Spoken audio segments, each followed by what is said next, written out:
नमस्कार, आदाब। Crime petrol dial 100 के ब्लैक हेडलाइंस अध्याय में आप सबका स्वागत है। आज हम एक ऐसा अनूठा केस लेकर आए हैं जो लोगों, परिस्थितियों, उनकी बातों, इशारों और शब्दों को समझने की हमारी क्षमता पर कई सवाल उठाता है। अक्सर जब हम किसी बात के लिए ना कहते हैं तो उसका साफ मतलब ना ही होता है।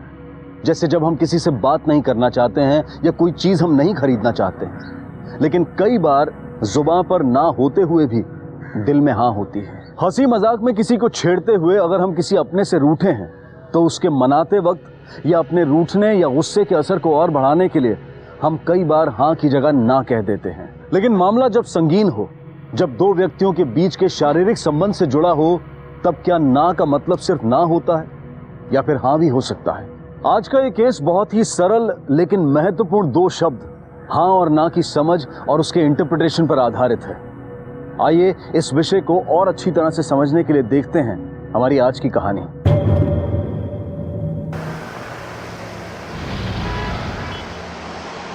अब याद आ रही है माँ तुझे? फिर नहीं चढ़ूंगा मैडम किसी भी लड़की को। मैम, एक केस आया है, आपका आना जरूरी है। अगली बार हाथ जोड़ने के लायक भी नहीं रहेगा तू। और तो खातिरदारी करो इसकी।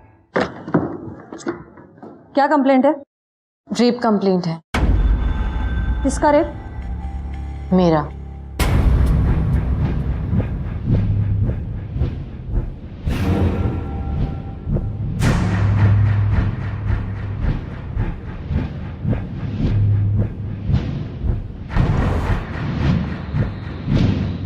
पार्थो, केबिन में आओ।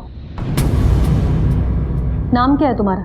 दृष्टि रॉय, और मैं कोलंबिया यूनिवर्सिटी में एक रिसर्च स्टूडेंट हूँ। इसका मतलब है तुम कोलकाता में नहीं रहती हो?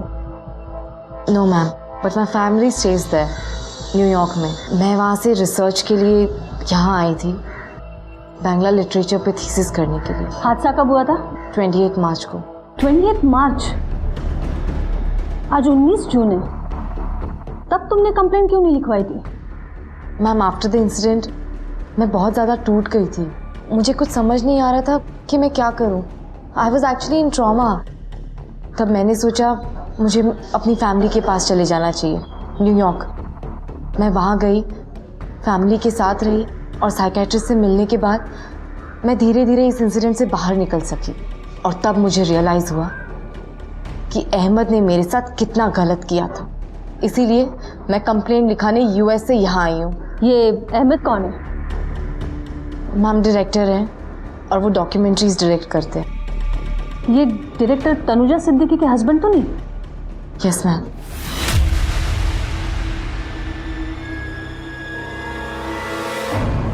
तुम उन्हें कैसे जानती हो?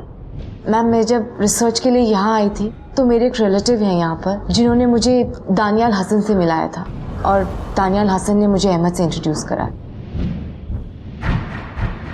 और ये दानियाल हसन से मुलाकात कब हुई थी? जून 2014। मिलन होबे कत दिने, मिलन होबे कत दिने, আমার মনের মানুষের সনে, আমার মনের মানুষের সনে, মিলন হবে কত দিনে। वाह वाह वाह, क्या बात है। लालू के फकीर के जो गाने होते हैं ना, उनके हर वर्ड्स में कुछ ना कुछ मीनिंग होता है। आई विश कि मुझे कोई एक्सपर्ट मिल जाता ना, तो सीरियसली मैं तो बस उनके पाँव में गिर जाती और बोलती, ओ गॉड गुरुजी मुझे सब कुछ सिखा दो, मुझे चेली बना दो। हो जाएगा। अच्छा, कैसे? अरे मेरा दोस्त है ना अहमद, मेरे थिएटर कंपनी में पार्टनर है और बहुत माना हुआ डॉक्यूमेंट्री फिल्म मेकर है। हम दोनों ने मिलकर बंगाली फोक कल्चर में कितनी फिल्में बनाई हैं। Wow, really? प्लीज यार दानियल भाई, प्लीज मुझे मिला दो। मिला दूंगा। कुछ डेज के बाद वो मुझे अहमद के घर लेके गया। जितना उनके बारे में सुना था उससे बहुत ज्यादा उनका जो घर था वो उनके बारे में बोल रहा था। किस लेवल तक बंगाल का कल्चर उनके जीवन में है, सब दिख रहा था। হ্যাঁ দানিয়াল, কি খবর বন্ধু? ভালো? खूब भालो। বড্ড দিনে বাদ। হ্যাঁ, देखो मैं किसे लाया हूँ। Hi sir. अहमद भाई, दृष्टि। ओहो, you told me लालोन fan, right? Yeah. बड़ी खुशी हुई कि इस उम्र में, इस दौर में कोई लालोन गीति पर दिलचस्पी रखता है। Actually, sir, I'm just trying to learn and Daniyal ने मुझे बताया था कि आप लालोन गीति में एक्सपर्ट हैं, तो बस I just couldn't stop myself. गलत नहीं कहा इसने। सब लोग कोई लालोन की जात संसारी। बसो, बैठो बैठो बैठो। सब लोग कोई लालोन की जात संसारी। लालोन फैन। मैं तुम्हारी हर मुमकिन मदद करूंगा लालोन सीखने में। Really? देखो, 1-2 दिन में ये सीखना नामुमकिन है। Yeah, sir. मैं चाहूंगा कि तुम मेरे साथ शूट्स में आओ, मेरे शोज में आओ और लालोन को अपनी आंखों से देखो, महसूस करो। You'll enjoy it. जून 2014 से तुम अहमद को जानती हो और हादसा हुआ है मार्च 2015 में। Yes, ma'am. इसका मतलब है 9 महीने से जान पहचान थी तुम्हारी। इस बीच तुम्हारे संबंध सिर्फ कामकाज से जुड़े हुए थे? मैम, अगर 2 लोग इतना टाइम स्पेंड करते हो, साथ में शूट्स पर जाते हो, साथ में बॉल और फकीरों से मिलते हो, गांव-गांव जाकर शूट्स देखते हो, तो जाहिर सी बात है कि उन दोनों में एक प्रोफेशनल रिलेशनशिप के अलावा एक फ्रेंडशिप भी होगी। फिर उसके घर पे अहमद ने मुझे अपनी वाइफ तनुजा से भी मिलवाया। एक बार उसके घर पर एक पार्टी थी और उसने मेरे लिए एक गाना भी गाया, रविंद्र संगीत। আমি চিনি গো চিনি তোমারে ও গো বিদেশিনী তুমি থাকো সিন্ধু পারে ও গো বিদেশিনী। उस रात अहमद ने बहुत ज़्यादा पी रखी थी। उसने कभी भी अल्कोहल के नशे में मेरे साथ बदतमीजी नहीं की थी। बदतमीजी नहीं की थी, लेकिन तुम्हारी तरफ आकर्षित तो था। तो ये आकर्षण सिर्फ तुम्हें गाना सुनाने तक सीमित था? नो मैम, अहमद मुझे लाइक करता था और मैं भी। एक दिन हम उसके शो से लौटे और तब आज का शो तो बहुत अमेजिंग था। I mean, I can't believe कि तुम इतनी अच्छी एक्टिंग कर लेते हो। यू नो व्हाट, तुम्हें डायरेक्टर नहीं एक्टर होना चाहिए। Did you see how they were applauding for you? This is brilliant. मुझे आम पब्लिक की नहीं, खास फैन की सराहना चाहिए।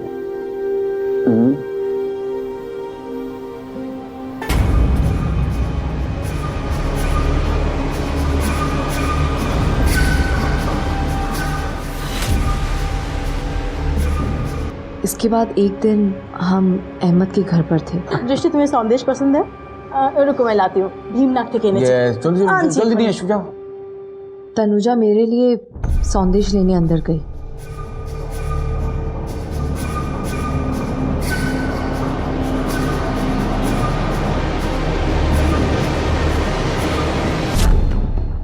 इतना सब कुछ होने के बावजूद तुम उसके खिलाफ कंप्लेंट दर्ज करवाना चाहती हो। पहले एक दूसरे को केस करना, उसके बाद में पुलिस कंप्लेंट करना। पुलिस को बेवकूफ समझ रखा है तुमने। What do you mean? 1-2 बार किस कर लेने का मतलब ये नहीं है कि उसे राइट मिल जाता है कि वो मेरे साथ कुछ भी करे, वो भी मेरी मर्जी के खिलाफ।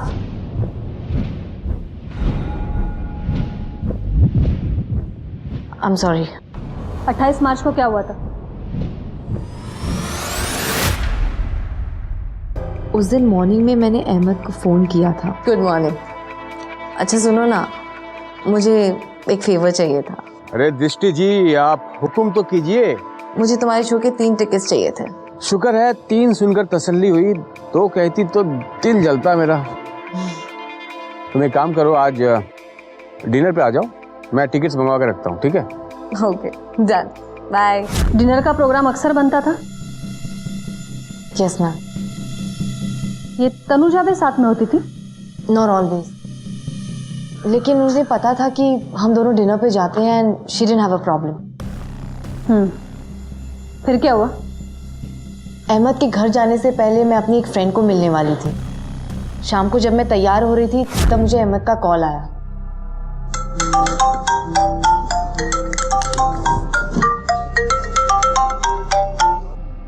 हेलो। और सुनो, प्रोग्राम में थोड़ा चेंज है, तनु ने अभी भी बताया कि हमको आज शाम को शादी में जाना है। शादी? पर फॉर अबाउट डिनर? एक काम क्यों नहीं करती तुम भी साथ चलो हमारे साथ शादी में। नहीं। नो, तुम 9 बजे आ जाओ यहाँ पर। अरे नेथन भी आने वाला है, साथ मिलकर चलेंगे। ठीक है, fine, I will see you then, okay?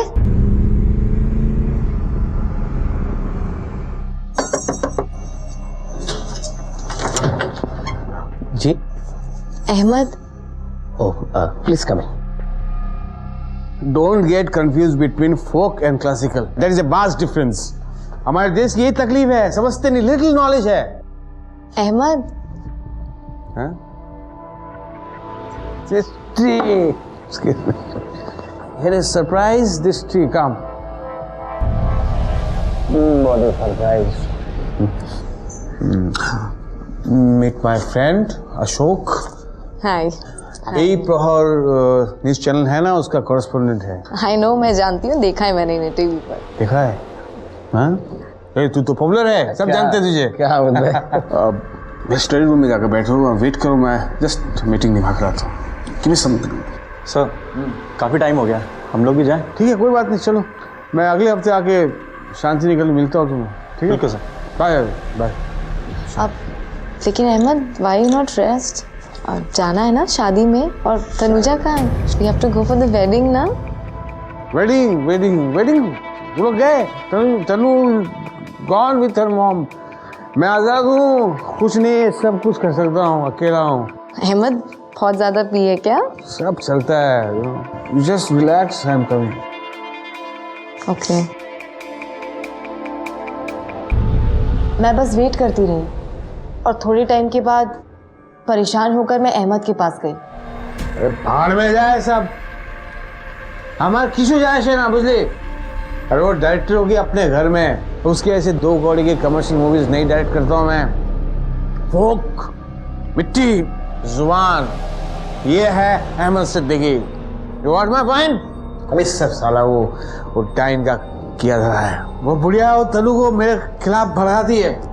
मैं बोल Ahmad, is everything okay? You are looking disturb. Sorry mistake हो गया। कोई बात नहीं। अशोक, सॉरी यार, सॉरी, लिटिल सॉरी, कंफ्यूज हो गया। Excuse me. एक आधा घंटा हमारा इंतजार कर रही थी, बड़ा बड़ी हो गया हमारे लिए। कोई बात नहीं अहमद, पर नहीं, बात तो है। डू वन थिंग, बेडरूम से कुछ खाने लेके आओ हमारे लिए। हाँ ठीक है दादा, यू कैरी ऑन। ओके, गो खाने लेके आ। लेकिन ये अहमद ने तो कहा था कि तुम्हारा कोई जानकार भी आने वाला था, उसके बाद सब साथ मिलकर चलेंगे। जी नितिन। तो फिर क्या हुआ, वो नहीं आया? नहीं, और ये बात मैंने अहमद से भी पूछी। नितिन कहाँ है अहमद? वो आने वाला था ना, वेयर इज ही? हाँ नितिन, जस्ट कॉफी फोन लगाता हूँ।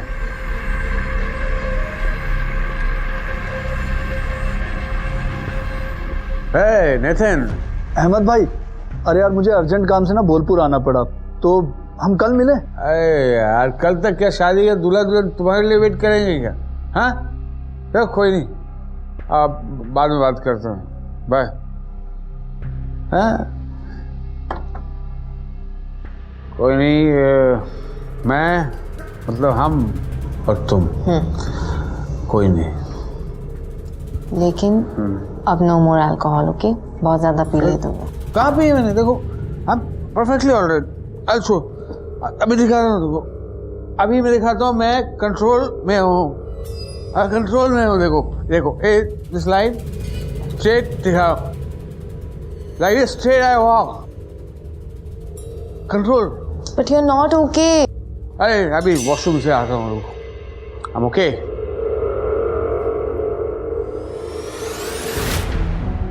इसका मतलब है आखिरकार तुम दोनों ही थे। यस। पार्थो, ये अहमद सिद्दीकी कहाँ है पता लगाओ, अरेस्ट करो इमीडिएटली। Yes ma'am. और दृष्टि, तुम्हें एक मेडिकल टेस्ट देना पड़ेगा। टेस्ट? लेकिन क्यों? जनरल प्रोसीजर है, अहमद का गुनाह साबित करने में मदद होगी। ये क्राइम 3 महीने पहले हुआ था, तो फिर ये टेस्ट कराने से कौन सा सबूत मिल जाएगा? ये अशोक यही प्रहार का करस्पॉन्डेंट था ना? यस। पहचान लेगा तुम्हें? हाँ। इसे पहचानते हो? जी बिल्कुल, ये दृष्टि है। अहमद के घर पर ही हमारी मुलाकात हुई थी। 28 मार्च को। करेक्ट। उस रात के बारे में कुछ और बता सकते हो? दृष्टि कब आई थी अहमद के घर? करीब 9 बजे। अहमद नशे में था। जी हाँ, काफ़ी। और तुम वहाँ कितने बजे तक थे? मैं करीब 9:30 बजे खाना लेने गया और 10 बजे वापस आ गया। अकेले? नहीं, अहमद का भाई सूफी भी था मेरे साथ। तो तुम्हारे वापस आने पर दृष्टि ने कुछ कहा तुमसे? नहीं, कुछ भी नहीं बताया मुझे। इनफैक्ट उस रात जब अहमद की तबीयत खराब थी तो मैं और सूफी काफ़ी घबरा गए। भैया भैया क्या हो गया भैया? अशोक भाई देखो ना, भैया को क्या हो गया? लगता है इनको दौरा पड़ा है। उठो ना। अशोक जी, अब मुझे जाना होगा, मेरी टैक्सी आ गई है, मैं चलती हूँ। दृष्टि जी, अगर थोड़ी देर रुक जाती, इन्हें बाइपोलर डिसऑर्डर है। तनु भाभी आती होंगी, लेकिन उनके पहले इन्हें कुछ खाना खिलाना पड़ेगा। और ये जब नशे में रहते हैं तो किसी की नहीं सुनते, बट आई एम श्योर आपकी सुनेंगे। प्लीज प्लीज दृष्टि जी, प्लीज प्लीज थोड़ी देर के लिए प्लीज। भैया उठो ना भैया। अब नहीं। और तुम्हारे कहने पर दृष्टि वहां रुक गई? जी, चुपचाप थी, काफ़ी परेशान लग रही थी। मुझे लगा शायद अहमद की हालत देखकर परेशान है। What happened? सुफी? तुम्हें भी लगता है इनको दौरा पड़ा है और खाना भी नहीं खा रहे, किसी की नहीं सुन रहे। अरे मैं खाना लाई हूँ घर से। अहमद रिलैक्स, मैं भी खाना पड़ा उसको लाती हूँ। ओके? अशोक जी, अब मैं चलती हूँ, तनुजा मैम भी आ गई हैं, तो आई जस्ट लीव। दृष्टि जी, 1 मिनट, मैं आपको छोड़ के आता हूँ, टैक्सी दिला देता हूँ। नहीं, उसकी कोई ज़रूरत नहीं है, मैं खुद चली जाऊँगी। नहीं दृष्टि जी, रात बहुत हो गई, इट्स नॉट सेफ। मैं आपको छोड़ देता हूँ। आइए आइए प्लीज। तो अशोक ने सब सच कहा था। इतना सब कुछ होने के बाद तुम वहां रुकी क्यों रही? किसी को कुछ बताया क्यों नहीं? अशोक को क्यों नहीं बताया? मैम, मैं बहुत डरी हुई थी। मैं क्या कहती उस टाइम? मुझे कुछ समझ में नहीं आ रहा था कि मैं क्या करूं। और ऊपर से अशोक से तो मैं उसी रात को मिली थी, तो how could I just say everything to him? तो सबसे पहले किसी जानकार को कब बताया था? उसी रात को, जब अहमद ने मेरे साथ ज़बरदस्ती की थी, तभी मैंने दानियाल को एक मैसेज किया था। दानियाल का नंबर है? जी। दानियाल हसन, 28 मार्च को क्या हुआ था? करीब 10 साढ़े 10 बजे रात के मुझे दृष्टि के मैसेजेस आने लगे। कह रही थी कि अहमद नशे में धुत है और उसने दृष्टि पे ज़बरदस्ती की। मैंने उसे कहा कि वहाँ से फ़ौरन निकल जाए और टैक्सी पकड़ के मुझे कॉल कर। जब मुझे उसका कॉल आया तो मुझे पता चला कि उस हादसे के कुछ दिन बाद तक जब दृष्टि ने कोई कदम नहीं उठाया तो मुझे लगा कि वो इसे भूलकर आगे बढ़ जाएगी। उसके बाद उसने मुझे कोई मेल भी फॉरवर्ड किए थे जो उसने अहमद को लिखे थे, पर मैंने उनका कोई जवाब नहीं दिया। मुझे लगा कि अब मुद्दा दफन हो जाएगा। कुछ महीने पहले जब मैं तनु से मिला तब मुझे पता चला कि दफन होना तो दूर, ये तो अब और संगीन हो गया है। कुछ समझ में नहीं आया। इतने महीनों बाद अचानक। आपको पता कैसे चला? दृष्टि ने बताया? नहीं, जब से अहमद देहाब गए हैं उसके सारे ऑफिशियल्स ईमेल का रिप्लाई मैं ही करती हूँ। दृष्टि ने एक मेल लिखा था जो कि मैंने पढ़ लिया। तुम तो उसे जानते हो, एक बार बात करो ना, हो सकता है कुछ कंसीडर करे, कुछ सुने, प्लीज़।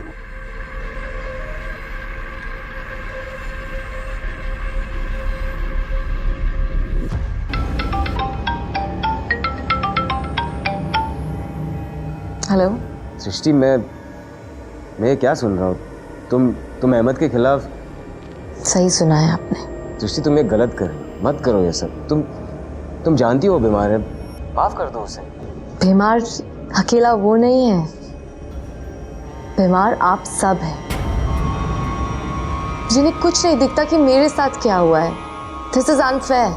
नहीं दृष्टि, सुनो, तुम गलत समझ रही हो। नहीं दानियाल, मैं सब सही समझ रही हूँ। तुम्हें अहमद की बीमारी के बारे में पता था?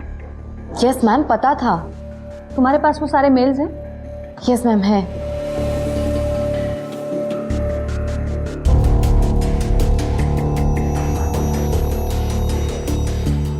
ये देखिए मैम, 30 मार्च का मेल, जिसमें मैंने इसको क्लियरली लिखा था कि उसने मेरे साथ ज़बरदस्ती की है।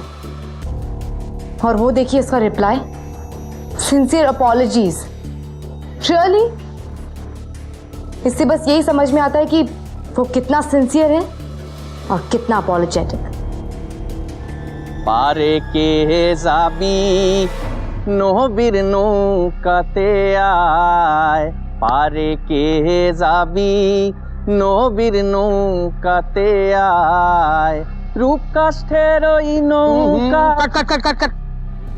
अरे देख ना रे के गाड़ी ऐसे कैसे भीतर है, गाड़ी चटका। अरे सर ये क्या बदतमीजी है, आपने पूरा शॉट खराब कर दिया। शॉट पूरा होने में अभी भी वक्त बाकी है मिस्टर अहमद सिद्दीकी। आपको हमारे साथ पुलिस स्टेशन चलना होगा। You are under arrest. ले चलें। What do you mean? Don't touch me. Don't do that. Put a finger on me. हटो यहाँ से, चलिए। देखिए आपके खिलाफ एफआईआर दर्ज हुई है। क्या किया मैंने? रेप का चार्ज है आपके ऊपर and that's non bailable offence. Rape? क्या बात कर रहे हैं सर? चलिए। देखिए आपको कोई गलतफहमी हुई है। चलिए आप देखिए आप प्लीज। अहमद को गिरफ्तार तो कर लिया गया, लेकिन क्या दृष्टि की शिकायत ही इस इल्जाम को साबित करने के लिए काफी है? बलात्कार का इल्जाम एक संगीन इल्जाम है और गिरफ्तारी होने पर जमानत तक नहीं मिलती। 23 मार्च की रात को हुए इस हादसे पर अहमद का क्या कहना था और उसके बयान के बाद अब ये कहानी कौन सा मोड़ लेने वाली थी? हाँ, ऐसे मुझे काम से उठा के लेके आए आप लोग। आपको पता नहीं मैं कौन हूँ? देखिए सर, अरे आप पुलिस स्टेशन क्यों लेके आए मुझे? I have some work, I am a director. Ma'am, तो तुम्हें पता होगा तुम्हें अरेस्ट क्यों किया गया है? हाँ पता है, बकवास कर रही है वो, बदला लेना चाहती है मुझसे। मैंने उसके साथ कोई जबरदस्ती नहीं की है। अच्छा, कुछ नहीं किया था तो ये क्या है? किस बात की माफी मांग रहे हो? Sincere apologies? देखिए मैडम, ये सुबह सुबह जब मेल मैंने देखे थे तो मैं अपने काम में मशरूफ था।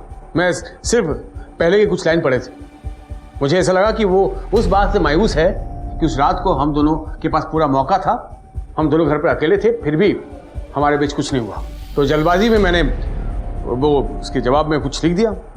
फिर शाम को जब मैंने दोबारा ये मेल पढ़ा तब मुझे समझ आया कि उसे लिखा क्या है। फिर तुरंत मैंने उसको फ़ोन किया और हमारे बीच में सारी बातें क्लियर हो चुकी थी। क्या बात हुई थी तुम दोनों के बीच? दृष्टि दृष्टि दृष्टि, देखो you are getting me all wrong. हाँ देखो, मैं बोल रहा हूँ कि मैं भी तुम्हें पसंद करता हूँ। I like you. बट जो भी हमारे बीच हुआ वो that was a casual stuff. Really? तो क्या हम दोनों के बीच में जो भी हुआ वो सब एक दोस्त के बीच में होता है? It was just casual? It was not love sweetheart. खैर, मैं तुम्हें ये बोलने के लिए फ़ोन किया कि अगर तुम्हारे मन में हम दोनों के बीच में लेकर कुछ गलतफहमी है उसे निकाल दो, ठीक है?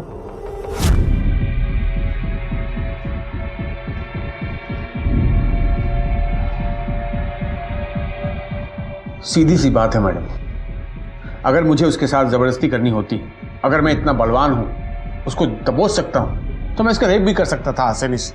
क्यों नहीं किया मैंने? उस फोन कॉल के बाद वो गायब हो गई। अब उसे कंप्लेंट करना ही था तो उस वक्त क्यों नहीं किया उसने? फिर अचानक 2 महीने बाद वो दूसरा मेल, अचानक से मैं हैवान बन जाता हूं उसके लिए। और पहले मेल में आपने खुद देखा है कि उसको फिक्र थी मेरी, मुझसे प्यार करती थी, आपने खुद पढ़ा है। और 2 महीने बाद मेरी वजह से उसका कॉन्फिडेंस खत्म हो गया, मेरी वजह से उसकी जिंदगी बर्बाद हो गई, मेरी वजह से इंडिया छोड़कर जाना पड़ा उसे, सिर्फ उसी एक रात के कुछ लम्हों की वजह से। मैं मौका भेजे ना किया मांगे। हाँ ठीक है, ले जाओ इसे। What do you mean मैं ले जाओ उसे? I need to speak to my lawyer just now. 1 minute में यहाँ रहूंगा नहीं मैं। अहमद सिद्दीकी, तुम्हें नॉन बेलेबल ऑफेंस के तहत गिरफ्तार किया गया है। जब तक कोर्ट ऑर्डर नहीं देता यही रहोगे तुम। ले जाओ। You can't detain me like this. I need to speak to my lawyer. You can't detain me like this. I need to speak to my lawyer. Please allow me to speak to my lawyer. Please at least one time. Partho, ये email वाला मामला बहुत ही पेचीदा होता जा रहा है। दृष्टि का एड्रेस है?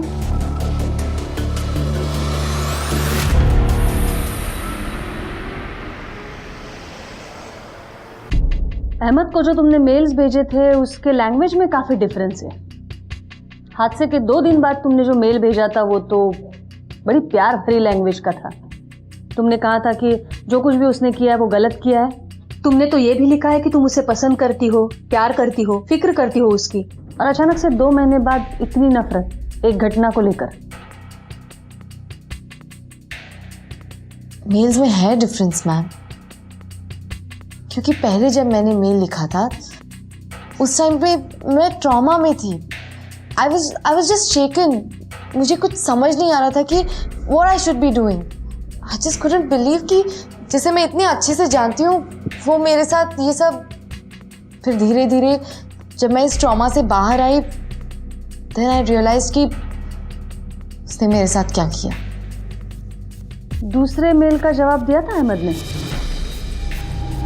नो मैम, उसने नहीं दिया था, वो तनुजा ने दिया था।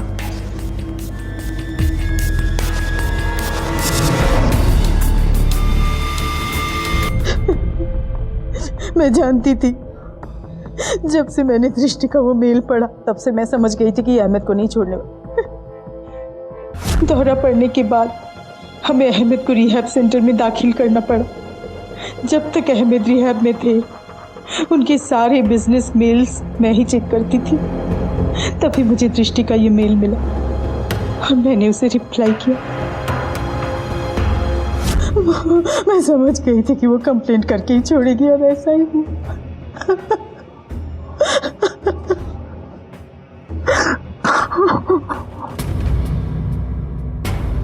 बीमारी बीमारी बीमारी, जिसे देखो वो सब सिर्फ उसकी बीमारी के बारे में बात करें। और मेरा क्या मैम, मैं जिस ट्रॉमा से गुजरी हूं उसके बारे में कोई नहीं बोल रहा। मैं जब घर गई, वहां एक साइकेट्रिस्ट से मिली, तब मैं धीरे धीरे अपनी स्टेट से बाहर आ सकी हूँ मैम। जिस आदमी ने मेरी ये हालत की है, मैं उसे इतनी आसानी से नहीं जाने दूंगी। मैं यहाँ टूरिस्ट वीजा पर आई हूँ सिर्फ एक मकसद से, इंसाफ। आखिरकार पुलिस ने चार्जशीट फाइल कर दी और इस मामले को कोलकाता के एक फास्ट ट्रैक सेशन कोर्ट को सौंप दिया गया। और अपने नाम फास्ट ट्रैक को सिद्ध करते हुए अदालत ने वाकई अपना फैसला बहुत जल्द सुना दिया।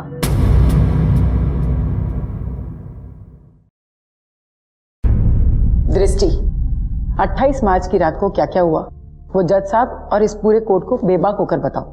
उस एक रात ने मेरी जिंदगी बदल दी। उस रात का एक एक पल, एक एक लम्हा, आई रिमेम्बर एवरीथिंग। আমি চিনি গো চিনি তোমার ওগো বিদেশিনী, তুমি থাকো সিন্ধু পারে ওগো বিদেশিনী। यहाँ अभी सिर्फ मैं और तुम हैं अकेले। यहाँ नहीं रहता हूं मैं अकेला रोज, बस आज मैं और सिर्फ तुम, बस। यू आर ब्यूटीफुल गर्ल, बहुत ब्यूटीफुल हो Drishti. Ahmad, just I make you happy, just Ahmad. No,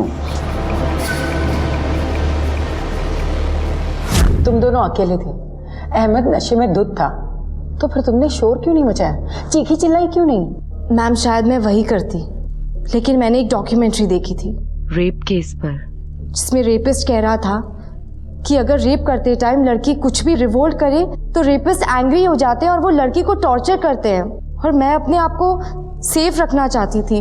तमाम गवाहों और सबूतों को देखते हुए ये अदालत इस नतीजे पर पहुंची है, मुजरिम मोहम्मद सिद्दीकी को 7 साल कैद बामुशक्कत की सजा सुनाती है और साथ ही 50,000 रुपए का जुर्माना भी लगाती है। सेशन कोर्ट के इस फैसले पर लोगों के मिक्स्ड रिएक्शन आए। जहां एक तरफ लोगों ने इसकी प्रशंसा करते हुए ये कहकर इसका स्वागत किया कि ये महिलाओं के अधिकारों को और मजबूत बनाने की तरफ एक ठोस कदम है, वहीं दूसरी तरफ कईयों को यह भी लगा कि अहमद के साथ नाइंसाफी हुई है लोगों ने कहा कि लिंग यानी जेंडर के आधार पर भेदभाव करने में अब नारीवाद भी एक सशक्त हथियार की तरह इस्तेमाल हो रहा है। जाहिर तौर पर इस फैसले से अहमद, उसकी पत्नी और दोस्त असहमत थे। इसीलिए उन्होंने सेशन कोर्ट के इस फैसले को हाई कोर्ट में चुनौती दी। केस हाई कोर्ट में दाखिल होते ही अहमद को जमानत मिल गई और उसके बाद इस केस की आगे की प्रक्रिया हाई कोर्ट में शुरू हुई। Please be seated. मैंने अपने लंबे और चेकर्ड करियर में कई रेप केसेस देखे हैं, कईयों को स्टडी किया है, कईयों को डिफेंड किया है, लेकिन इस केस में सेशंस कोर्ट का फैसला देखकर हैरान हो गया, जहां पे एक आधी अधूरी इन्वेस्टिगेशन, कुछ गिने चुने गवाहों के बयान पर एक पूरे आदमी की जिंदगी का फैसला हो गया। योर ऑनर, इस केस में कई ऐसे लूपहोल्स हैं जो मैं अदालत के सामने उजागर करने की इजाजत चाहता हूं। Permission granted. Thank you your honour. मैं शुरू करना चाहता हूं मिस दृष्टि रॉय से।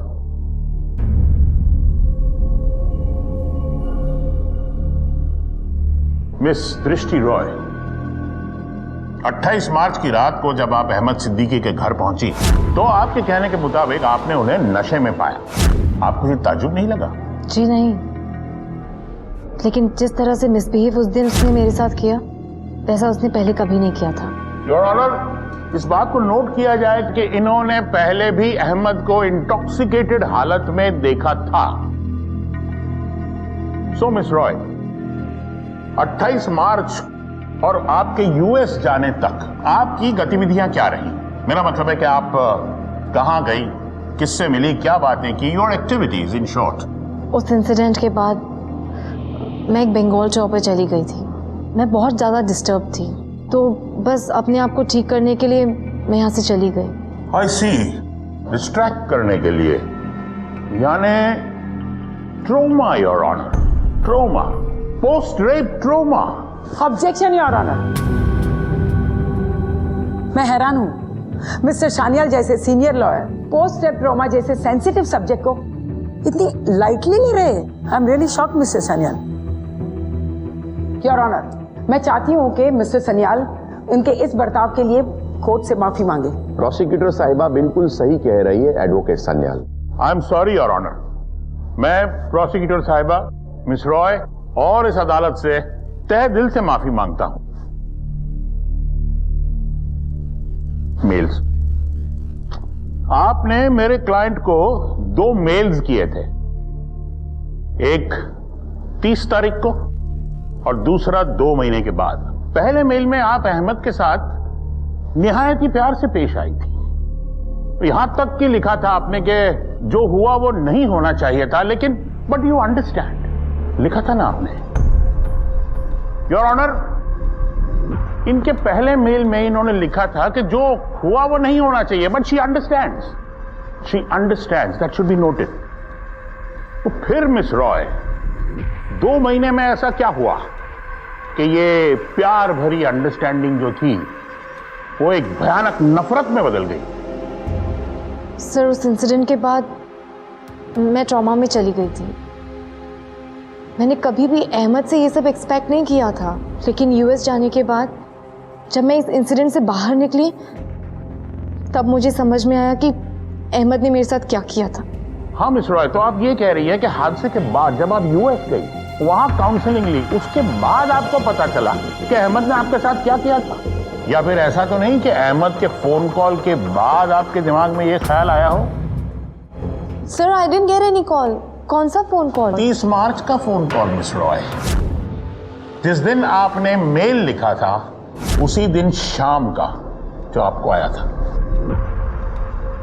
नो सर, कोई कॉल नहीं आया था। आया था मिस रॉय, आया था, क्योंकि फोन रिकॉर्ड्स झूठ नहीं बोलते।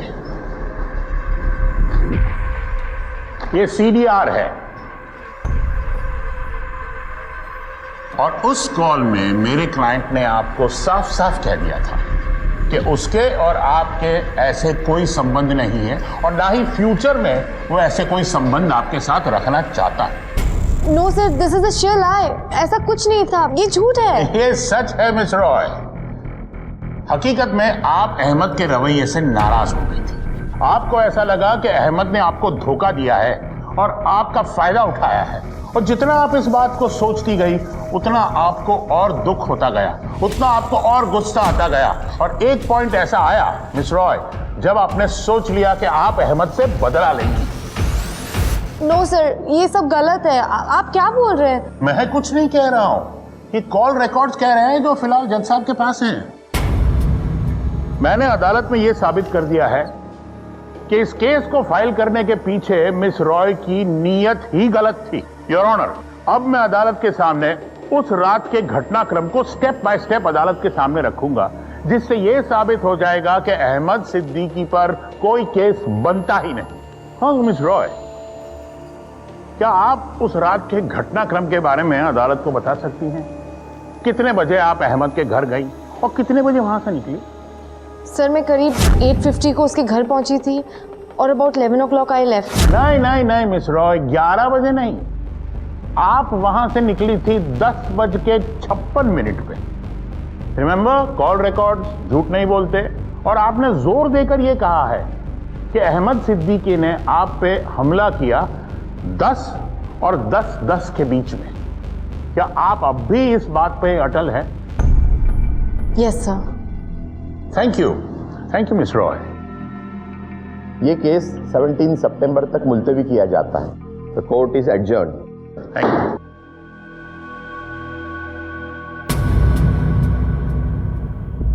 मिस्टर अशोक, 28 मार्च को जब आप अहमद सिद्दीकी के घर पहुंचे, उसके बाद आपकी क्या गतिविधियां रही थी वो अदालत को बताइए। सर, मैं अमित भाई के साथ ही था जब दृष्टि वहाँ आई थी, करीब 8:50 से 9 के बीच, और मैं करीब 9:30 बजे उनके लिए खाना लाने गया और 10 बजे मैं वापस आ गया था। अच्छा, 10 बजे? जी। इतने यकीन के साथ आप कैसे कह सकते हैं? मैम, मैं एक्चुअली अपने वाइफ को मैसेज किया था लौटने के बाद, ठीक 10:02 पर।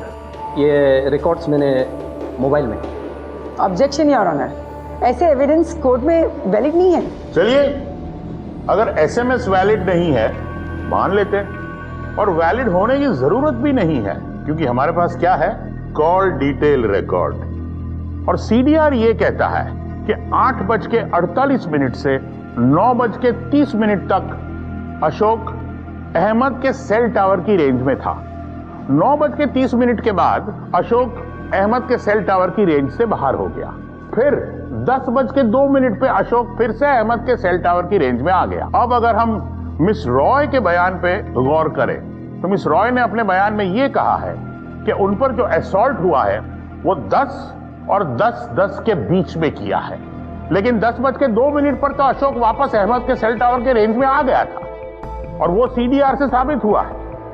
तो फिर ये कोर्ट अगर ये मान के चले कि जो भी असॉल्ट हुआ है वो 10 और 10:02 के बीच हुआ है, यानी सिर्फ 2 मिनट थे उस असॉल्ट को होने के लिए। और उसके बाद अशोक मिस रॉय को नीचे ले गया, टैक्सी में बिठाया और ऐसा कहा कि पहुंच के फोन करना। लेकिन उस रात आप घर नहीं गई मिस रॉय, तो आप गई कहां थी? सर, मैं बहुत स्ट्रेस थी और अकेले नहीं रहना चाहती थी, इसीलिए मैं अपने फ्रेंड तनुज से मिलने चली गई उसकी कैफेटेरिया में। कितने बजे पहुंची आप वहां पर? About 11:50। Thank you miss Roy, you can go. Your honour, अब मैं तनुज वोरा को विटनेस स्टैंड में बुलाना चाहूंगा। इजाजत है। सर, मैंने ही दृष्टि को कॉल किया था।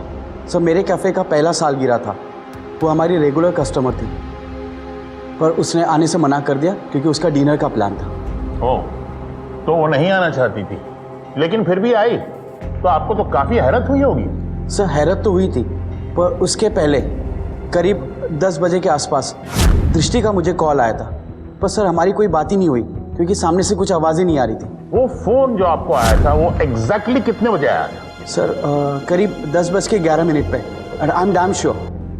योर ऑनर, ये कॉल इस घटनाक्रम के लिए बहुत इंपॉर्टेंट है, क्योंकि इनके ब्लैंक कॉल के बाद मिस रॉय ने एक कॉल किया था टैक्सी बुक करने के लिए, और उस टैक्सी बुक करने का कॉल का टाइम भी बहुत इंपॉर्टेंट है। इसीलिए मैं अदालत के सामने एक ऐसे विटनेस को पेश करना चाहता हूं जो कि सेशंस कोर्ट में पेश हुआ ही नहीं। उस टैक्सी कंपनी के असिस्टेंट मैनेजर मिस्टर ब्रिजेश पाल। ये केस 25 सितंबर तक मुलतवी किया जाता है और उसी रोज इस केस का फैसला भी सुनाया जाएगा। The court is adjourned.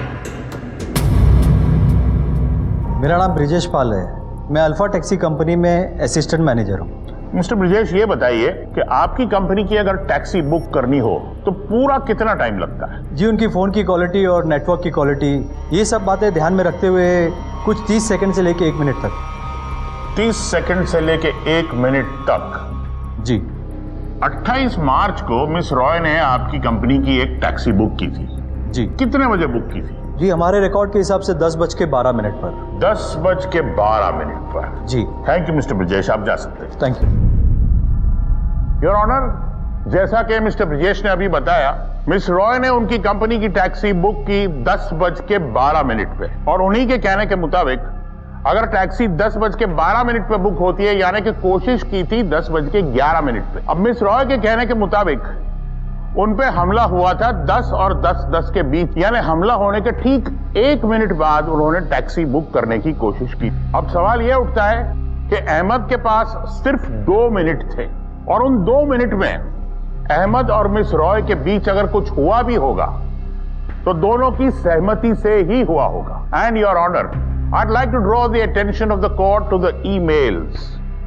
The first one particularly, जिसमें मिस रॉय ने लिखा है कि वो अहमद को नॉट ओनली चाहती है बट उनकी केयर भी करती हैं। हाँ, लेकिन जो हुआ वो ठीक नहीं हुआ। तो आप ही बताइए योर ऑनर कि कौन सी रेप विक्टिम अपने रेपिस्ट को इस तरह प्यार से डांटेगी? Is it possible? It's not possible your honour. Your honour, इन दोनों के बीच एक हिस्ट्री है। मिस रॉय अहमद को पसंद करती है और यह झुटलाया नहीं जा सकता है। जाहिर है कि अगर ऐसी सर्कमस्टेंसेस में वो हल्के से भी मना करे तो वो सहमति ही लगेगी। Objection your honour. Advocate Sanyal एक जटिल और संवेदनशील विषय को कुछ ज्यादा ही सरल बना रहे हैं। Oh no no your honour, on the contrary madam, miss Roy ने अपने बयान में खुद कहा है कि वो इतना डर गई थी कि वो कोई विरोध नहीं कर रही थी।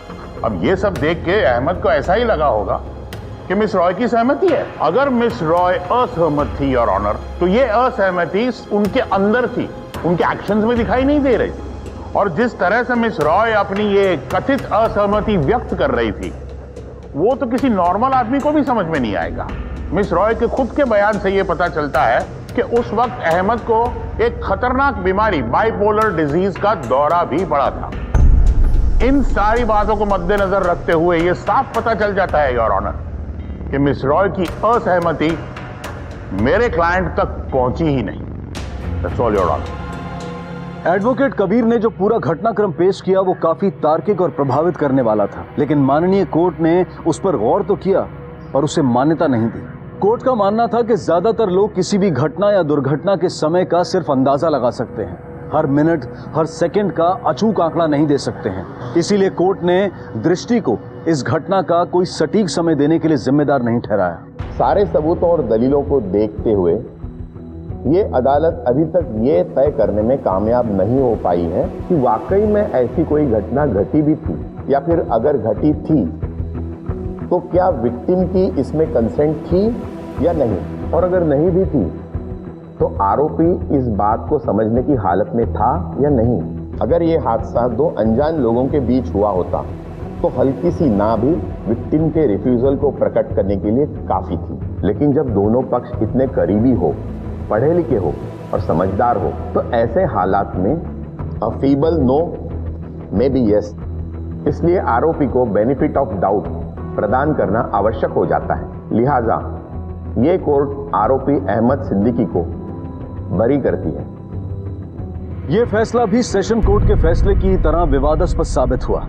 दृष्टि के वकील ने इस फैसले को सुप्रीम कोर्ट में चुनौती देने की ठानी। आपने भी दोनों पक्षों की दलीलें सुनी, पूरी कहानी देखी भी, आपकी भी कोई ना कोई राय जरूर बनी होगी। लेकिन हमारा उद्देश्य आपकी राय को प्रभावित करने का नहीं है, बल्कि हम कुछ जरूरी सवाल उठाना चाहते हैं। क्या शारीरिक संबंध के लिए अपनी असहमति प्रकट करने के लिए सिर्फ ना बोलना काफी नहीं है? ये कैसे तय किया जाएगा कि किस पीड़ित की नाक कमजोर है और किसकी सशक्त? ये ऐसे सवाल हैं जिनका जवाब हर जिम्मेदार नागरिक को देना होगा, या कम से कम इन पर राय तो कायम करनी ही होगी, ताकि जरूरत पड़ने पर अपनी आवाज उठाई जा सके।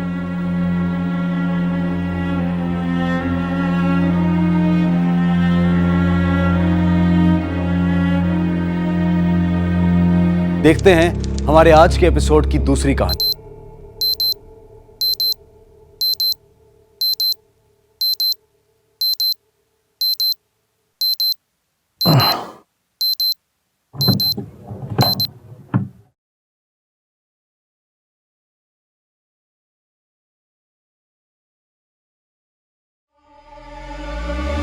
गुड मॉर्निंग सुरेखा, उठो, 6 बज गया।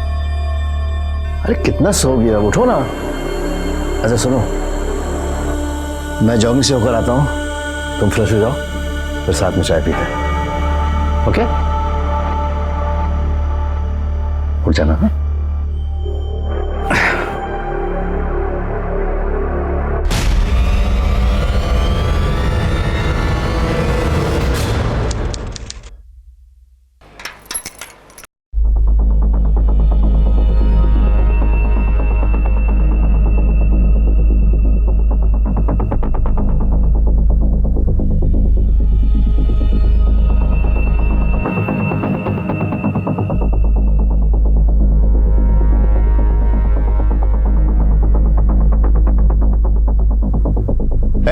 दिखता नहीं क्या? बातें कर रहे हो उधर, कचरा पड़ा इधर, उठाओ इसे।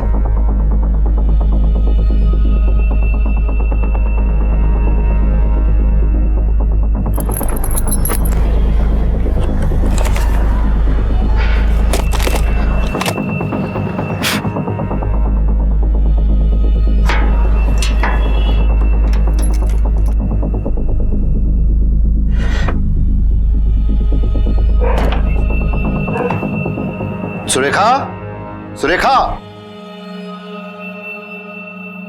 सुरेखा, तुम उठी नहीं अभी तक? चलो तैयार होकर फटाफट बाहर आ जाओ, आज मुझे क्लिनिक जल्दी जाना है, समझी? तो मैं चाय के साथ साथ नाश्ता भी बना रहा हूं। अच्छा ये बताओ, तुम क्या खाना पसंद करोगी? पोहा चलेगा ना?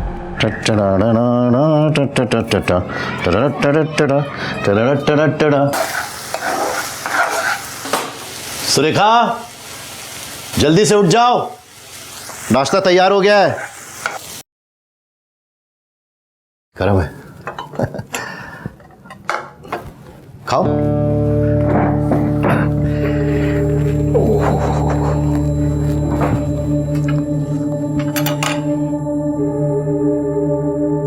कैसा है? मैं देखता हूं।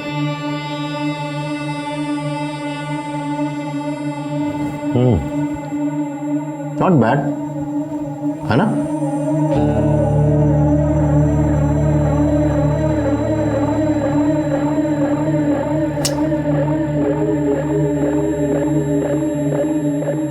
तुम्हें तो ये सब पसंद है ना? दरअसल पसंद तो मुझे भी है, लेकिन इतने साल आर्मी में नौकरी करने के बाद ये तीखा तला चटपटा खाना बिल्कुल छूट ही गया मेरा। पता है सुरेख, आर्मी के शुरुआती दिनों में तो मुझे कई दिनों तक तुम नहीं, सपने में ये सेव, भेल, वड़ा पाव यही सब दिखाई पड़ता था। अब तुम इस बात पर नाराज मत हो जाना कि तुम मुझे सपने में क्यों नहीं आती थी, है ना?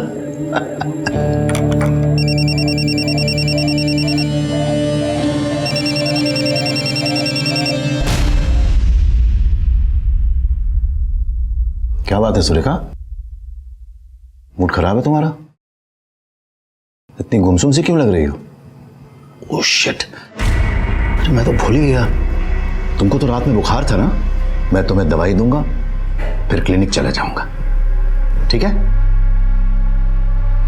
लेकिन एक बात याद रखना, तुम घर से कहीं बाहर नहीं जाओगे। तुम्हें फीवर है, अपना ख्याल रखो, घर में ही आराम करना, ठीक है ना?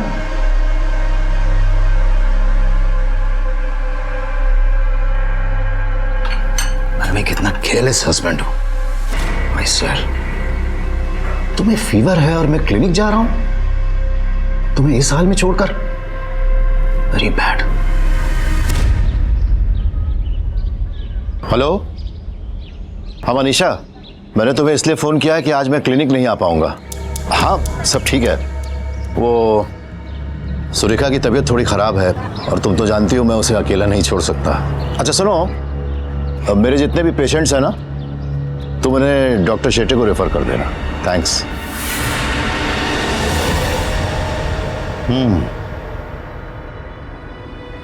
स्मार्ट मूव, अच्छी चाल चली है तुमने आज। आज मुझे हराने का पूरा प्लान बना लिया है। वैसे मुझे हराना इतना आसान नहीं है मिसेस सूर्यकांत मराठे।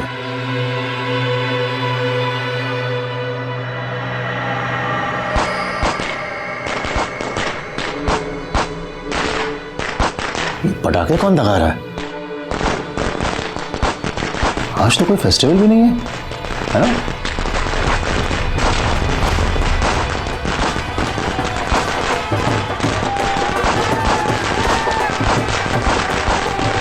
Bloody civilians, uncivilized lot. Surekha, मेरी तो समझ में नहीं आता है, ये लोग इस तरीके से अपनी शादी का ढिंढोरा पीटने के लिए पटाखे दगाते रहते हैं। News pollution, air pollution.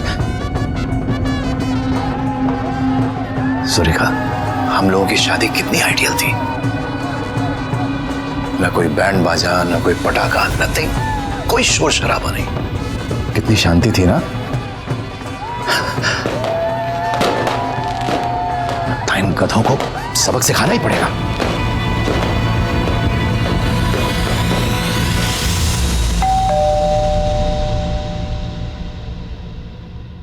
Sir, आपने कंप्लेंट की थी?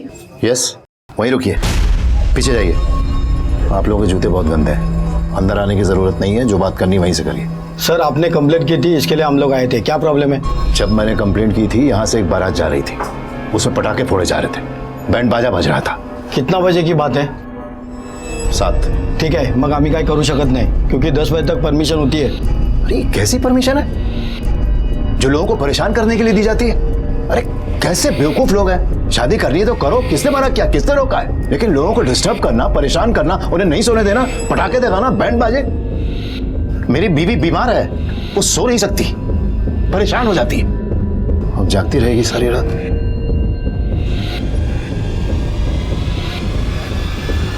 अजीब आदमी है। चलो।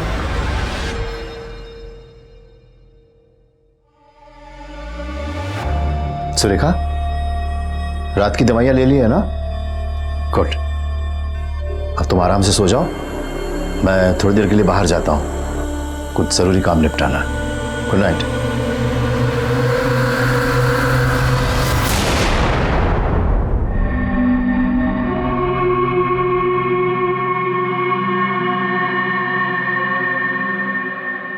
सूर्या, सूर्या, सूर्या, देखो ना कशी दिसतीये मी, यानी ज्यादा ओवर तो नहीं ना लग रहा है? बॉम्ब लग रही हो, बॉम्ब। अगर ऐसे सज-धज कर जाओगी ना वहां, पता चला दूल्हा दुल्हन को देखने के बजाय कहीं तुम्ही को देखकर लट्टू हो गया तो।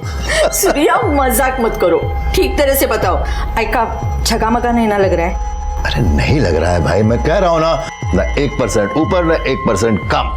एकदम लेफ्टिनेंट कर्नल सूर्यकांत मराठे की wife number 1। Thank you so much Marathi. लेकिन आप तैयार हो जाओ, कहीं ऐसा ना हो जाए कि लड़की विदा होने के बाद हम वहां पहुंचे।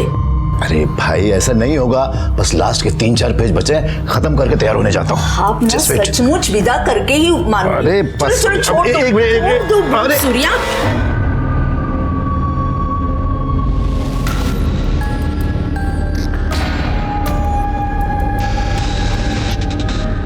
पौने 7 बज गए, ये अलार्म टाइम पे क्यों नहीं बजा?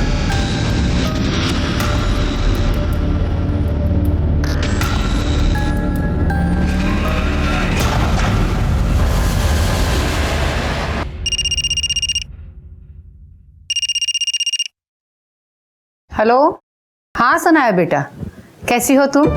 मैं ठीक हूँ, आप प्लीज मामा जी को फोन दीजिए ना। अभी देती हूँ। दिवाकर, सनाया का फोन है। हाँ बोलो शनाया। मामा जी, मैं बहुत दिनों से आई को फोन करने की कोशिश कर रही हूँ। कुछ दिन पहले तक तो वो फोन नहीं उठा रही थी, लेकिन अभी उनका फोन बंद आ रहा है। अरे तो बेटा अपने पापा के नंबर पे कॉल करो, सूर्यकांत तुम्हारी बात तुम्हारी माँ से करवा देंगे। मामा जी, मैंने उनको भी बहुत फोन किया, लेकिन वो भी फोन नहीं उठा रहे हैं। आप प्लीज जाके देखिए ना एक बार। टेंशन मत लो, मैं जाकर देखता हूँ और सुरेखा से तुम्हारी बात भी करवा देता हूँ। बोलिए। ये घड़ी जरा चेक करो। क्या प्रॉब्लम है? ठीक तो चल रही है सर? चल रही है, लेकिन अलार्म गलत टाइम पे बजता है। सर ये घड़ी नहीं, एंटिक पीस है। जब तक चल रहा है तब तक ठीक है। इसे ना घर पे मत रखिए, किसी म्यूजियम में रखिए। Shut up. तो इधर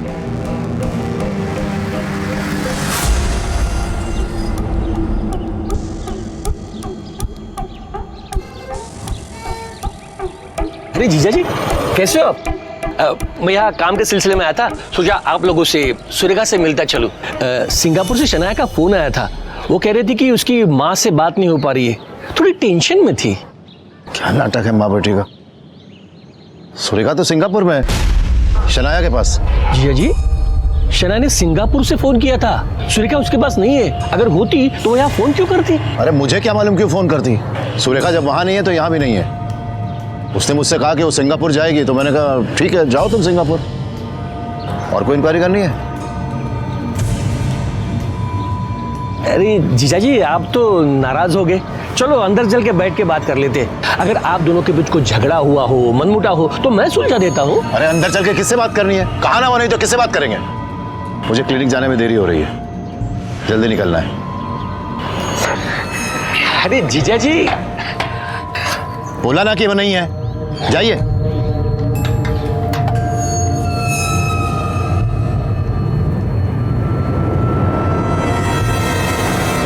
आखिर क्या चल रहा था सूर्यकांत के दिमाग में?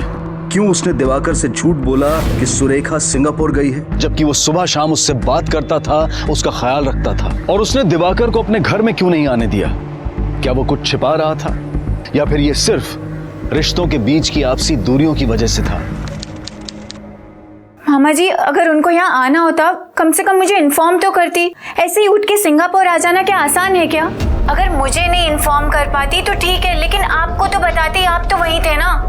मामा जी, मुझे ऐसा लग रहा है कि आई और बाबा के बीच में जरूर कुछ हुआ है। क्या मतलब है तुम्हारा? मतलब ये कि मामा जी, जब मैं लास्ट टाइम आई थी ना इंडिया में, तब आई ने मुझे बताया था कि आई और बाबा के बीच में बहुत अनबन चल रही है। इनफैक्ट मैं अभी भी जब उनसे फोन में बात करती थी, वो बेचारी रोती रहती थी। मामा जी, मुझे बहुत डर लग रहा है, मुझे एक अजीब सी घबराहट हो रही है। आप एक काम कीजिए, आप प्लीज जाके पुलिस को कंप्लेन कीजिए। आई एम श्योर कि पुलिस ही मेरी आई को ढूंढेगी। मैं कुछ समझा नहीं, आखिर आप कहना क्या चाहते हैं? देखिए सर, बात यह है कि मेरी बहन सुरेखा मराठे अपने हस्बैंड के साथ इसी एरिया में रहती है, लेकिन उसके पति का कहना है कि वो तो सिंगापुर चली गई है अपनी बेटी के पास, जबकि मेरी भांजी शनाया का कहना है कि वो तो सिंगापुर आई ही नहीं है। अब तक तो सुरेखा फोन नहीं उठा रही थी, लेकिन अब तो उसका फोन भी ऑफ आ रहा है। इसलिए मैं शनाया के कहने पर सुरेखा से मिलने उसके घर चला गया, लेकिन जीजा जी ने मुझे घर में घुसने ही नहीं दिया। वैसे तो वो अच्छे हैं, लेकिन पता नहीं उन्होंने ऐसा बिहेव क्यों किया। हमेशा वो अच्छे से पेश आते हैं, बात करते हैं, पता नहीं अचानक उन्हें क्या हो गया। नाम क्या है उनका? सूर्यकांत मराठे। सुरेखा, मैं क्लिनिक के लिए निकल रहा हूं, तुम्हारा खाना बनाकर फ्रिज में रख दिया है, गरमा के खा लेना। हाँ, और दवाई भी ले लेना, okay?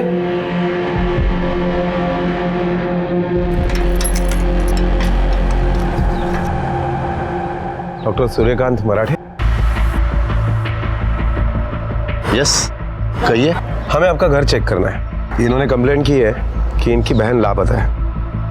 What rubbish? Why are you doing this? मैंने तुमसे कहा था ना कि तुम्हारी बहन सिंगापुर गई हुई है। Officer, he's an idiot. Inspector, ये हम दोनों का टाइम खोटी कर रहा है। देखिए डॉक्टर मराठे, हमें कंप्लेंट आई है, हमें चेक करना ही पड़ेगा। ओके, वारंट दिखाइए। वारंट? डॉक्टर, बस चेक करके निकल जाएंगे, तसल्ली करके। ऑफिसर, घर चेक करने के लिए वारंट की जरूरत पड़ती है, and this is the procedure. मैं क्लिनिक जा रहा हूं, तब तक आप वारंट लेकर आइए। सर, डॉक्टर सूर्यकांत मराठे ने हमें उसके घर पर घुसने ही नहीं दिया। सर्च वारंट मांग रहा था, प्रोसीजर बता रहा था। बड़ा ही शातिर दिमाग आदमी है सर। मैं दिवाकर जी को लेके कोर्ट जा रहा हूँ, वहां पर उनकी स्टेटमेंट पर सर्च वारंट मिल जाएगा। शाम तक उसके घर की तलाशी हो जाएगी। मैंने एक अपना आदमी उसके घर के बाहर तैनात कर दिया है।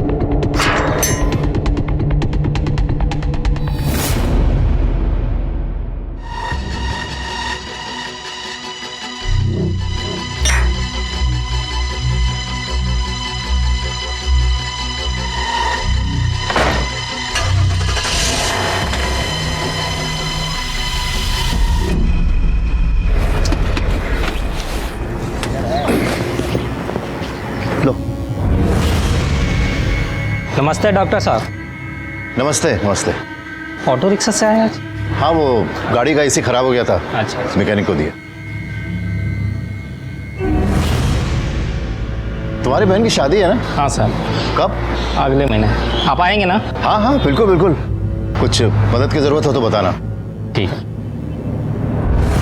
क्या हुआ? रोना नहीं, रोना नहीं।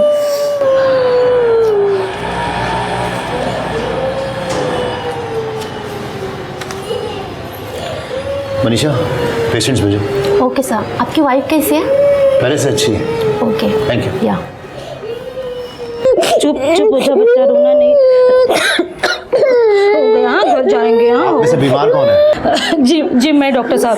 तो फिर इसे बाहर छोड़ कर आइए। अरे मैं अकेले आई हूँ, इसको किसके पास छोड़ के आऊँ? ये इस तरीके से रोता रहेगा तो मैं आपका चेकअप कैसे करूंगा? चुप चुप हो जा, नहीं रोना नहीं रोना, जाएंगे अभी बाहर जाने, घर जाएंगे। चुप। देखिए आप बाहर जाइए, जब ये चुप हो जाए तब आइएगा प्लीज। अरे डॉक्टर साहब 2 घंटे से पहले यहाँ आके बैठी हूँ, घर जाके और 10 काम है, खाना बनाना है, बच्चे को डब्बा देना है, अब और इंतजार नहीं कर सकती हूँ मैं। तो फिर आप जाकर किसी दूसरे डॉक्टर को दिखाइए प्लीज। कैसे बात कर रहे हो? किसी और डॉक्टर के पास कैसे जाएंगे? आप ऐसे मना नहीं कर सकते हो। क्या हुआ सूर्या?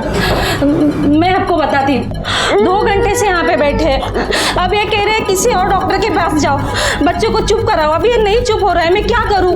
अच्छा इतनी सी बात है ना मैडम, आप आइए, मैं चेकअप करता हूँ। मैं छोड़ूंगी नहीं आपको। एक तो लेट आते हो और ऊपर से ऐसे बोलते हो मरीजों के साथ। मैं आपकी कंप्लेंट करूंगी। अरे मैडम प्लीज आइए ना। अच्छा आइए प्लीज आइए। आइए मैं चेक करता हूँ।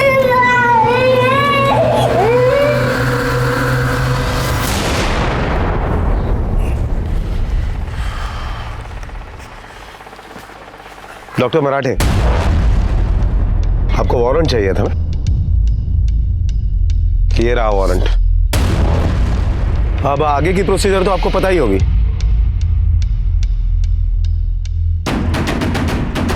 आइए।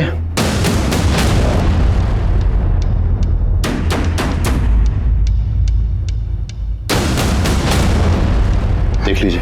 शिंदे सर, तरीका में सर पूरा घर छान मारो, देखो सुरेखा जी कहीं मिलती है क्या? Sir okay sir.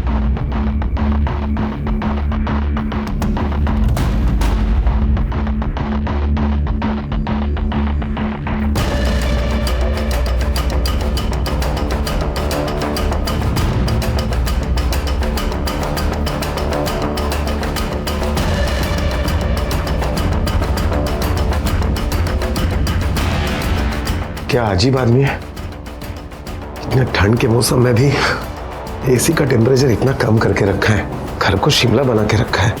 सर जल्दी इधर आइए। क्या हो शिंदे? देखिए सर। एक काम करो, राणे साहब को फोन करो। Okay sir. क्या हुआ सर? क्या हुआ? कुछ नहीं, आइए आइए। हुआ क्या है सर? आपकी बहन का कटा हुआ सर अंदर फ्रिज में रखा हुआ है। संभालिए संभालिए अपने आप। आप आइए, बाहर आइए। सर इनकी बेबी सुरेखा का कटा हुआ सर अंदर फ्रीजर में रखा हुआ है। आइए।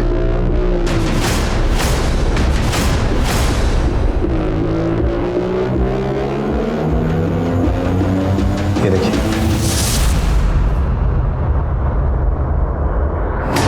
सर कटे हुए सर की हालत देखकर लग रहा है कि बॉडी को 7-8 दिन पहले काटा होगा। बॉडी बुरी तरह से डिकम्पोज हो रही है, बाल भी झड़ रहे हैं। इसका धड़ कहाँ है? सर पूरा घर छान मारा लेकिन कहीं कुछ नहीं मिला। घर के आसपास और गैरेज में देखा? नहीं सर। चल।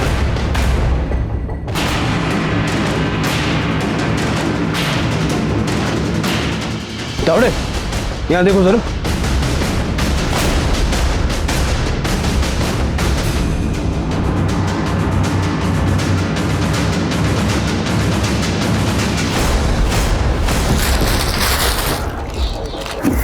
सर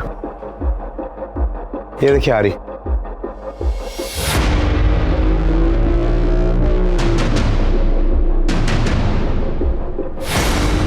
सर किसी पर भी खून का निशान नहीं है, लगता है साफ करके रखा है। तावड़े ये सब फॉरेंसिक में भेजो। ये आदमी करता क्या है? सर वैसे तो रिटायर्ड मिलिट्री डॉक्टर है, लेकिन फिलहाल एक गवर्नमेंट हॉस्पिटल में प्रैक्टिस कर रहा है। गाड़ी में बिठा उसे पुलिस स्टेशन लेके चलो।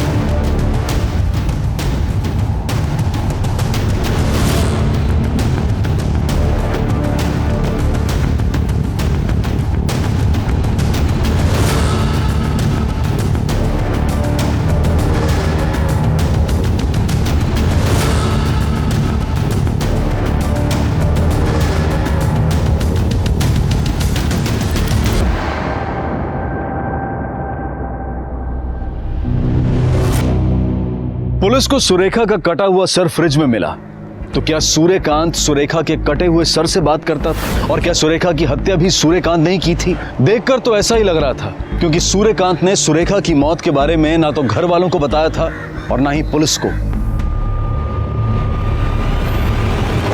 सेब तौल दिया है ना? अच्छा 1 दर्जन संतरा पैक करो।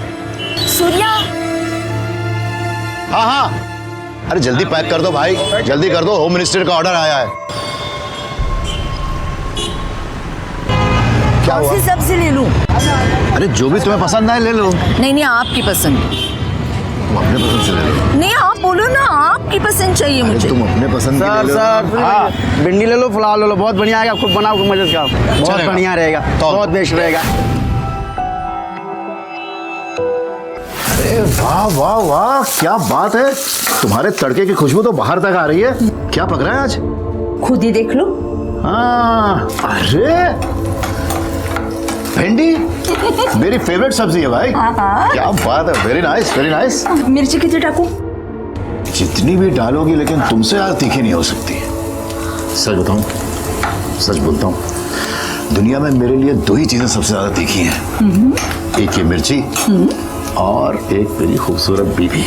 सूर्या आप कुछ भी बोलते हो, थोड़ा उम्र का तो ख्याल करो ना। अरे भाई आर्मी वाला हूँ, उम्र हमको बूढ़ा नहीं कर सकती, नेवर। वो तो दिख ही रहा है, आजकल आप ज्यादा ही जवान होते जा रहे हो। जवान होते नहीं जा रहा हूँ, जवान हूँ। मैं कभी बूढ़ा नहीं हो सकता, you understand? I love you. 64 साल के आदमी पर अपनी 60 साल की पत्नी को मारने का इल्जाम लगा। आखिर 38 साल की कामयाब शादी के बाद क्या वाकई कोई आदमी ऐसा कर सकता है? और अगर हाँ, तो किन हालात में?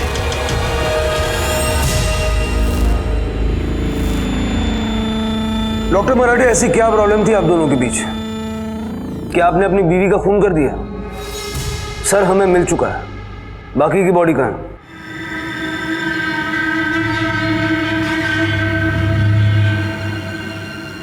डॉक्टर मराठे, सर हमें मिल चुका है, औजार भी मिले। इतना साफ है कि खून आपने किया है, इसलिए चुप बैठने से कोई फायदा नहीं है। अगर कबूल कर लेंगे तो सजा कम हो सकती है। डॉक्टर मराठे, ये सारा ड्रामा बंद कीजिए और जो सवाल पूछे गए उनके जवाब दीजिए। क्यों मारा आपने आपकी बीवी को?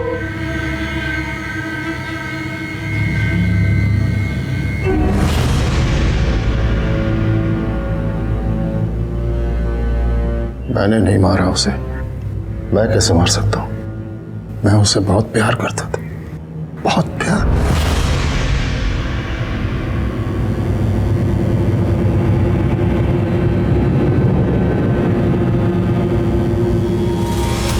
सर मुझे लगता है या तो ये दिमागी रूप से बीमार है या तो ओवर स्मार्ट बनने की कोशिश कर रहा है। और दोनों ही हालत में इसका टूटना मुश्किल है। मुझे नहीं लगता ये कुछ बताएगा। इसके लिए हमें वो बाकी की बॉडी बरामद करनी होगी। सर सूर्यकांत बुरा आदमी नहीं है, वो मेरी बहन सुरेखा से बहुत प्यार करता था। मुझे नहीं लगता कि वो ऐसे कर सकता है। क्या आप इनकी बेटी को सिंगापुर से यहाँ मुंबई बुला सकते हैं? हमें उनका बयान लेना होगा। जी मैंने उसे फ़ोन कर दिया है, वो आ जाएगी। अच्छा, ये सूर्यकांत रिटायरमेंट के बाद कुछ काम करते थे या घर पर ही रहते थे? सर आर्मी से रिटायरमेंट के बाद वो कुछ दिनों तक घर पे ही थे, लेकिन बाद में फिर अपने एक दोस्त के क्लिनिक में प्रैक्टिस करने लगे थे। जी सर, रिटायरमेंट के बाद मैंने ही उन्हें फोर्स किया था कि कोई हॉस्पिटल ज्वाइन कर ले। बड़े अच्छे डॉक्टर हैं। मैं यकीन ही नहीं कर पा रहा हूँ कि सूर्यकांत ऐसे सब कुछ कर सकता है। बहुत प्यार करता था वो सुरेखा से। मैं मिलिट्री के दिनों से जानता हूँ सर उसे। बड़ा शांत और नॉर्मल सा इंसान है।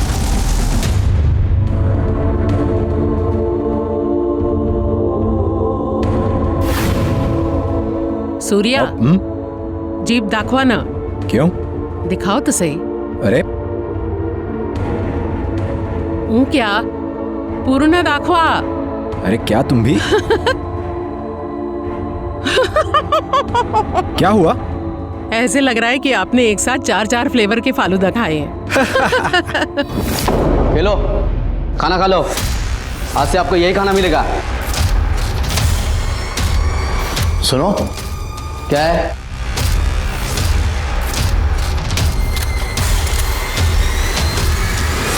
मुझे अपनी बीवी से मिलना है। मैं उसके बिना नहीं रह सकता। तुम मुझे उसके पास ले चलो।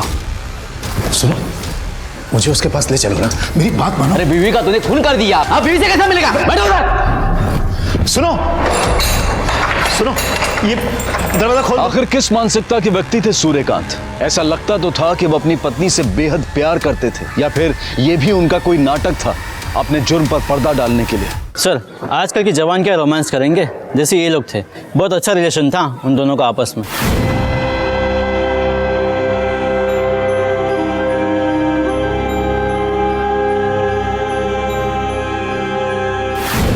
सुरेखा हमेशा मेरे साथ मंदिर आया करती थी, लेकिन उसने सूर्या भाऊ की कभी बुराई नहीं की, बल्कि उनकी तारीफ ही करती थी। सर, सूर्या भाऊ आर्मी वाले हैं। सुबह जॉगिंग, फिर मार्केट और शाम को सीधे घर पे। एकदम पंचुअल और परफेक्ट लाइफ जीने वाला इंसान। हाँ, थोड़ा गुस्से वाला है, पर सोसाइटी में डिसिप्लिन के लिए एक आध ऐसा आदमी भी तो चाहिए। हे, हे! गाड़ी कैसे पार्क की है? सोसाइटी में रहना है तो डिसिप्लिन में रहना होगा। गाड़ी ठीक से पार्क करो, वरना अभी पुलिस को कॉल करता हूं। अपने काम से काम रखो। आपको मालूम नहीं मैं कौन हूं? मैं एक आर्मी मैन हूं और अच्छी तरीके से जानता हूं टेढ़ी चीजों को सीधा करना, समझे? सर, सूर्यकांतला मी चांगला ओळखतो। छोटी छोटी बात पे कंप्लेंट करता है। अजीब आदमी है ये, सबके साथ उसको प्रॉब्लम है। सर, किसी ने गलत पार्किंग की तो ये कंप्लेंट कर देता है, किसी ने कचरा फेंका तो ये शोर मचा देता है। इतना ही नहीं सर, कोई फेरी वाला अगर घूमे तो ये उसको कहता है कि तेरे पास परमिशन है क्या? न जाने क्या क्या बात करते हैं सर। वो तो समझ सकते हैं, मगर बच्चे अगर गली में खेले तो भी उसको तकलीफ है। बच्चे अपने छत पे जाके खेले तो भी प्रॉब्लम है। बोलता है मुझे तकलीफ होता है, मुझे डिस्टर्ब होता है। सर, उसके डर से बच्चों ने खेलना भी बंद कर दिया। रेखा में सर, सूर्यकांत के घर पे छत पे चेक किया था? हाँ सर, छत पे कॉर्नर पे कुछ बॉक्स पड़े थे, लेकिन वो बॉक्स खाली थे सर।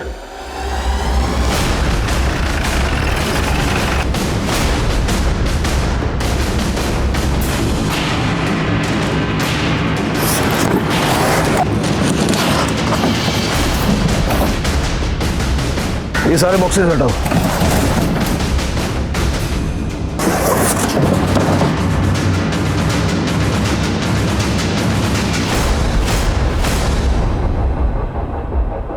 ताला तोड़ो।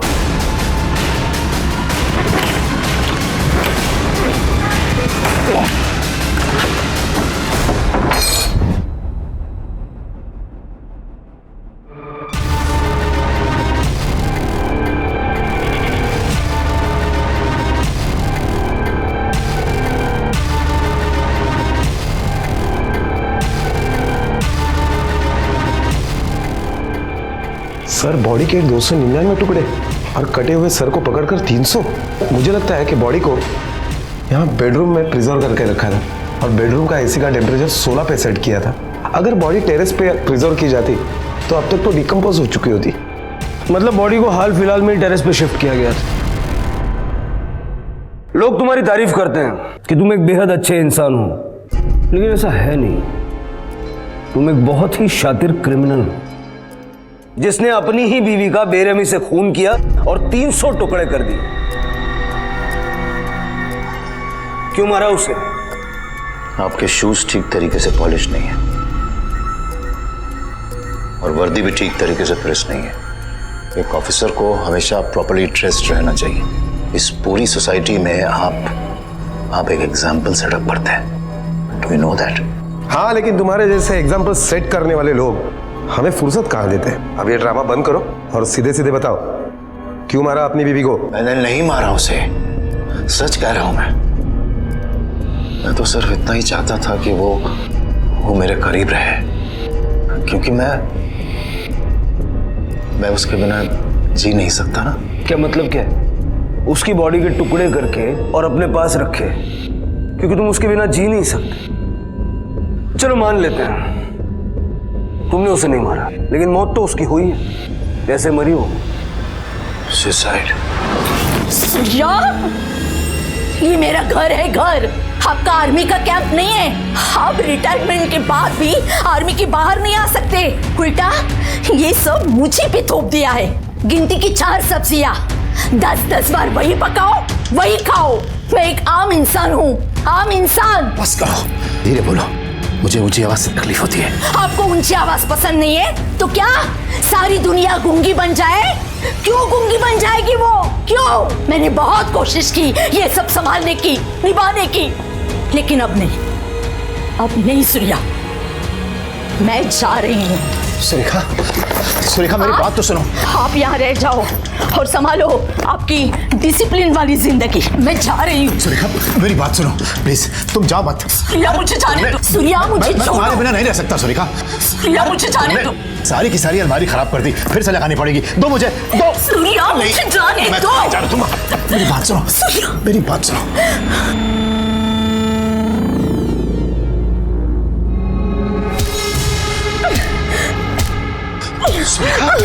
सुरेखा! अगर उसने सुसाइड किया था तो तुमने पुलिस को इन्फॉर्म क्यों नहीं किया? मैं नहीं चाहता था कि किसी को पता चले कि सुरेखा ने आत्महत्या की है।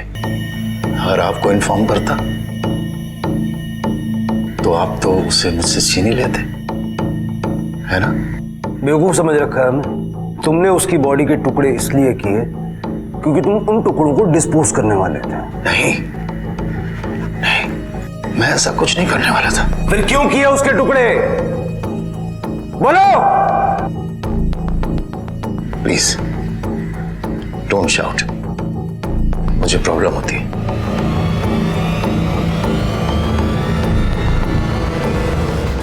बॉडी के टुकड़े करने वाली बात तो इसने कबूल कर ली, लेकिन मर्डर के बारे में अब तक कुछ बताने को तैयार नहीं है।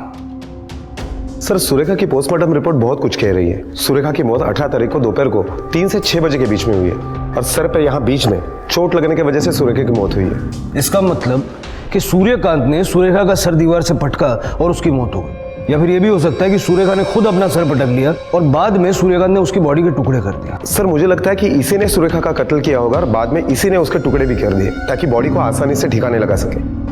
हाँ, लेकिन वो टुकड़े करने की बात कबूल कर रहा है ना, मर्डर की बात कबूल नहीं कर रहा। सर, आप मुझे उसके साथ 10 मिनट दे दीजिए। 2 डंडे पड़ेंगे ना, सब कुछ उगल देगा। वो भी बता देगा जो उससे नहीं पूछा है। नहीं दावड़े, वो बाद में कोर्ट में मुकर जाएगा। एक्स आर्मी ऑफिसर है, उसकी पैरवी करने के लिए वकील भी बड़ा आएगा। उसके खिलाफ ठोस सबूत इकट्ठा करने होंगे, तब तक उसे कोर्ट में पेश नहीं कर सकते। Hello, okay. सावंत का फोन था। सूर्यकांत की बेटी सिंगापुर से वापस आ गई। तावड़े, ये सूर्यकांत और सुरेखा घर में अकेले रहते थे ना? जरा पता करो इनके घर पे कोई बाई वाई काम करती थी क्या? हाँ, उन्होंने बाई लगाई थी। जो बाई मेरे घर पे भी काम करती है, शांता नाम है उसका।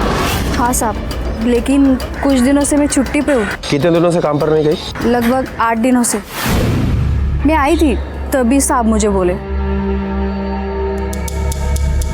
साहब, मैं कब से 1 घंटी बजा रही हूँ, लेकिन मेम साहब की दरवाजा ही नहीं खोल रही।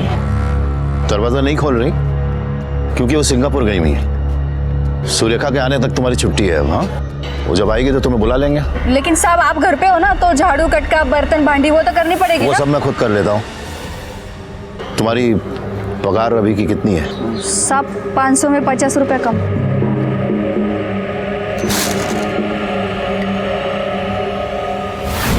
क्या तुम्हें पक्का यकीन है कि उस थैली में करवत ही थी? साहब, मेरा मर्द कारपेंटिंग का काम करता है, तो मैं एक करवत नहीं पहचानेगी क्या?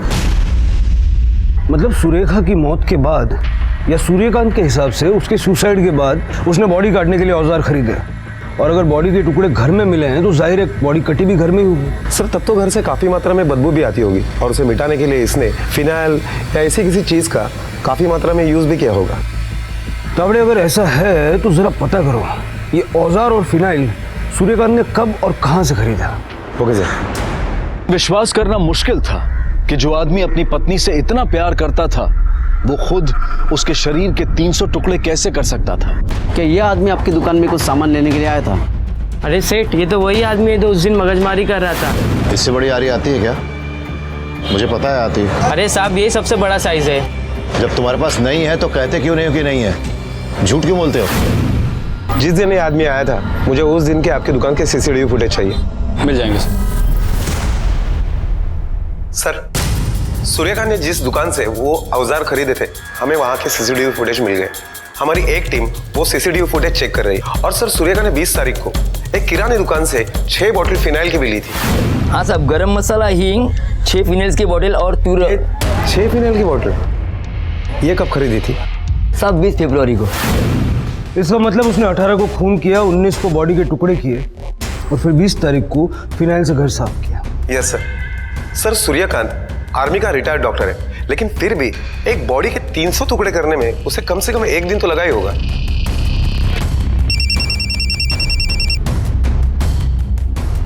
हेलो, ठीक है। सूर्यकांत की बेटी मुंबई लैंड हो चुकी है, 1 घंटे में पुलिस स्टेशन पहुंच जाएगी।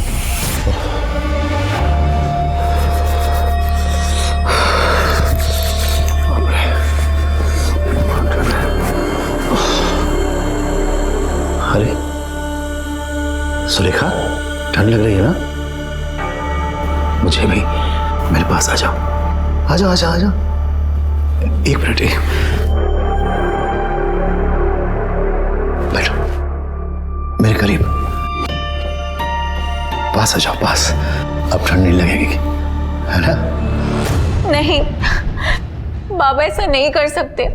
आई और बाबा एक दूसरे से बहुत प्यार करते थे और सबने देखा है कि वो एक दूसरे की बहुत फिक्र करते थे। उन्होंने कबूल किया है कि उन्होंने टुकड़े किए हैं। वैसे आपने इन्हें बताया था कि उन दोनों के बीच में कुछ अनबन थी। झगड़ों की क्या वजह थी? बाबा का आर्मी में होना, क्योंकि वो रिटायर तो हो चुके थे लेकिन घर को आर्मी कैंप बना के रखा था। और 1 साल पहले जब मैं सिंगापुर से आई थी तब आई ने मुझे बताया था कि वो नहीं शनाया, तुम्हारे बाबा कभी नहीं सुधरेंगे। त्यांचे चढ़त अमल नहीं सहन होते। एक सब्जी 10-10 बार बनाने को कहते हैं। जब तक उनके टेस्ट जैसी नहीं बनती तब तक बनाओ बनाओ। एक दिन तो मैंने एक सब्जी 11 बार बनाई। घर की सब्जी खत्म हो गई तो मार्केट से ले आए, बनाओ, फिर से बनाओ। किचन में खड़े रह के मेरे पाँव टूट गए, हाथ दुखने लगे, फिर भी वो नहीं माने। नहीं शनाया, आई घर पर अलग बर्ताव करते हैं, लोगों के सामने अलग बर्ताव करते हैं। लोग बोलते हैं वाह तुला क्या छान नवरा मिळालाय। उन्हें क्या मालूम है मैं क्या भुगत रही हूं। शनाया, मैंने 1000 बार उनको कहा है तुमसे पैसे ना मांगे, फिर भी वो तुम्हें कॉल करते हैं, पैसे मांगते हैं। छी, मुझे अब घिन आती है उनसे। तुम्हारे बाबा तुमसे पैसे क्यों लेते थे? हमने तुम्हें पाल पोस के बड़ा किया, अपनी जिम्मेदारी निभाई, अब तुम अपनी जिम्मेदारी निभाओ। बाबा, मैं अच्छी तरह जानती हूँ कि आप और आई मेरी जिम्मेदारी है, लेकिन आपको अच्छी खासी पेंशन आती है। आपको पैसों की क्या जरूरत है? अपने खर्चे के लिए कि अपने पति के आगे हाथ फैलाओ? मैं ये सब कुछ नहीं जानता। तुम्हें पैसे भेजने तो बस भेजने, that's all। और उनकी ये सब हरकतें देखकर मैं मामा के घर चली गई थी और वहीं से मैं सिंगापुर के लिए निकल गई। मैंने कितनी कोशिश की आई को समझाने की कि बाबा को छोड़ दे, लेकिन आई ने मेरी ये बात नहीं मानी और आई की इसी जिद की वजह से आई की जान चली गई।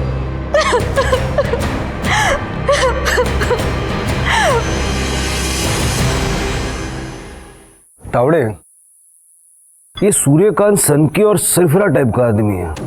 पोस्टमार्टम रिपोर्ट के हिसाब से जिस इंटेंसिटी से सुरेखा के सर पे चोट लगी थी, कोई इंसान खुद को ऐसी चोट नहीं मार सकता। और सूर्यकांत के मुताबिक सुरेखा खुद अपना सर दीवार पे पटक रही थी, जबकि सुरेखा के सर पे चोट का निशान सिर्फ एक है। सर तो फिर यही पॉसिबल है कि सुरेखा ने खुद सुरेखा का सर दीवार पे पटका हो या तो किसी भारी चीज से उसके सर पर वार किया हो। लेकिन तावड़े, हमें दीवार पे कोई भी खून के ट्रेसेस नहीं मिले। और अगर ऐसा है तो वो चीज जिससे सूर्यकांत ने सुरेखा के सर पे मारा उसके घर में कहीं होनी चाहिए।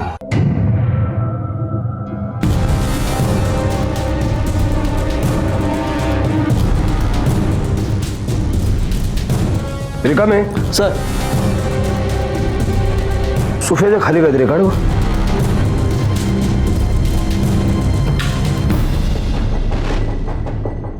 शिंदे सर, मैग्नीफाइंग ग्लास दें।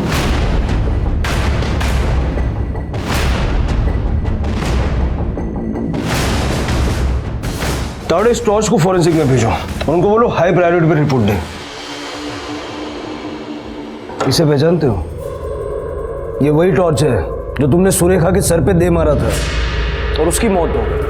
इस पे सुरेखा का खून और तुम्हारे फिंगरप्रिंट्स हैं। शिंदे, ती सगळी हत्यारं घेऊन या। और ये रहे वो सारे औजार जिससे तुमने सुरेखा की बॉडी को टुकड़ों में काटा।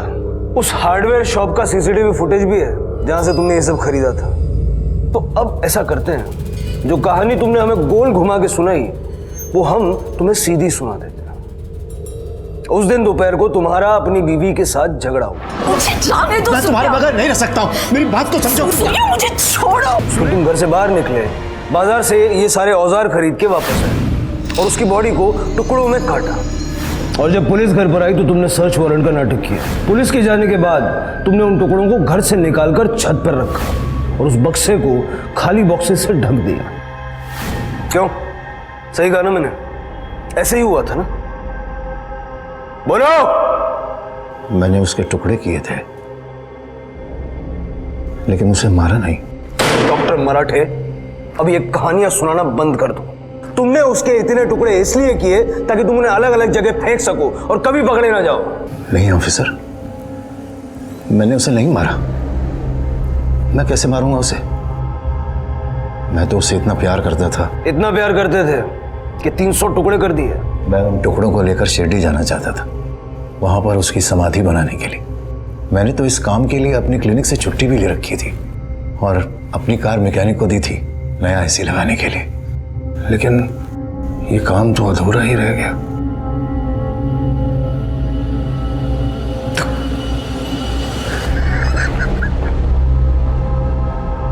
ये केस एक ऐसी अनबुझ पहेली बना जिसका जवाब मानो पता था, पर फिर भी पहेली सुलझ नहीं रही थी, क्योंकि सूर्यकांत ने अपनी पत्नी की लाश के 300 टुकड़े किए, ये तो कबूला, लेकिन उसने अपनी पत्नी की हत्या की है इस बात से वो लगातार इनकार करता रहा। सबूतों के अभाव में पुलिस हत्या साबित नहीं कर पाई और सूर्यकांत मराठे को घटनास्थल पर छेड़छाड़, सबूत मिटाने और पुलिस के काम में बाधा डालने के जुर्म में आईपीसी की धारा 204 के तहत सजा सुनाई गई और पुलिस आज भी सुरेखा मराठे मर्डर केस की लड़ाई लड़ रही है। आखिर सूर्यकांत की इस हालत की वजह क्या थी? एक आर्मी ऑफिसर के तौर पर उनकी डिसिप्लिन जिंदगी, या फिर कोई मानसिक बीमारी, या उनके अतीत का कोई ऐसा हिस्सा था जिसने उन्हें वहशी बना दिया था? बंधन इंसान के हित में है, लेकिन वो भी एक हद तक, वरना बांध कर रखने की मानसिकता भारी पड़ती है, क्योंकि आजादी चाहने वाला जब जोर लगाता है तो उसे रोकना मुश्किल होता है। इसी विचार के साथ अब मैं अनूप सोनी आपसे विदा लेता हूं। फिर मुलाकात होगी अगले एपिसोड में एक और चौंका देने वाले केस के साथ। तब तक अपना और अपने परिवार का ख्याल रखें और देखते रहें क्राइम पेट्रोल डायल 100। सबक एक को, सीख हम सबको। जय हिंद। इस तरह के और भी एपिसोड देखने के लिए हमारे चैनल को सब्सक्राइब करें और बेल आइकन दबाना ना भूलें।